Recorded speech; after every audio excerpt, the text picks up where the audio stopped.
வெளியே சென்றவர்கள் அமைதியாக இன்றைக்கு கழகப் பணியை ஆற்றாமல் அமைதியாக இருக்கின்றவர் பல பேர் இருக்கிறார். அவர்களும் அழைத்து அங்கங்கே ஒருங்கிணைக்கிற போதுதான் நாம் மாபெரும் வெற்றியை ஈட்ட முடியும். ஹாய் ஹலோ எல்லாருக்கும் வணக்கம் and welcome back to our channel.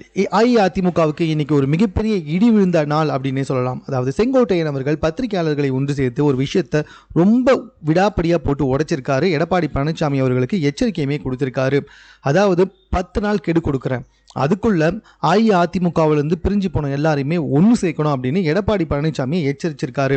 பிரிஞ்சு போனவங்க யாரெல்லாம் சொல்லி பார்த்தீங்கன்னா சசிகலா, ஓ பன்னீர்செல்வம் மற்றும் டிடிவி தினகரன். ஸோ இவங்க எல்லாரையுமே ஒன்று சேர்த்துக்கணும். ஒன்றுபட்ட அஇஅதிமுகவில் தான் ஆட்சி அமைக்க முடியும், தேர்தலில் வெற்றி பெற முடியும் அப்படின்னு தெளிவாக சொல்லியிருக்காரு. ஒருவேளை இந்த 10 நாளுக்குள்ளே நான் சொன்னதை பரிசீலிக்கல, அதை செய்யலை அப்படின்னு சொல்லி பார்த்தீங்கன்னா அஇஅதிமுகவுடன், அதாவது எடப்பாடி பழனிசாமியுடன் நான் பயணிக்க மாட்டேன் அப்படின்றத ரொம்ப தெளிவாக செங்கோட்டையன் அவர்கள் சொல்லியிருக்காரு. அவருடைய தேர்தல் பரப்புரையிலையும் கலந்துக்க மாட்டேன் அப்படின்னு சொல்லியிருக்காரு. இதன் மூலமாக எடப்பாடி பழனிசாமி அவர்கள் ஏற்கனவே தன்னுடைய முடிவை சொல்லிட்டாராம். தற்போதும் முடிவு எடுத்துக்காராம். அது கண்டிப்பாக ஏடிஎம்கேக்கு ஒரு விபரீதமான முடிவு அப்படின்னு தான் சொல்லணும். அதாவது செங்கோட்டையன் அவர்களின் அறிவுறுத்தலின்படி எதுவுமே நடக்காது, யாரையுமே சேர்த்துக்க போகிறது இல்லை அப்படின்றதுல ரொம்ப தெளிவாக இருக்காராம் எடப்பாடி பழனிசாமி.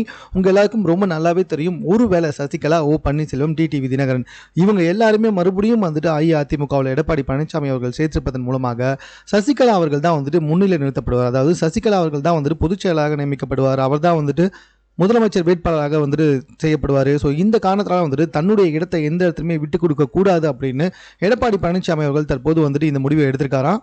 இது கண்டிப்பாக அஇஅதிமுகவுக்கு ஒரு பெரிய அதிர்ச்சி தான். ஏன்னா செங்கோட்டையன் அவர்கள் சொல்லியிருக்க விஷயம் நல்லதோ கெட்டதோ, பட் ஆனால் அஇஅதிமுக ஒன்றுபடணும் அப்படின்ற ஒரு விஷயம் கண்டிப்பாக அந்த தொண்டர்களுக்கு நல்ல விஷயம் தான்.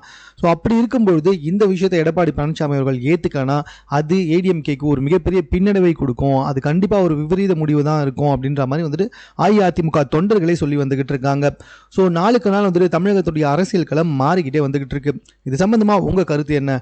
அஇஅதிமுகவில் செங்கோட்டையன் அவர்கள் சொல்வது சரியா, அப்படின்னா எடப்பாடி பழனிசாமி அவர்கள் முடிவு சரியா அப்படின்றத உங்களுடைய கருத்தை கமெண்ட்ல தெரியப்படுத்துங்க.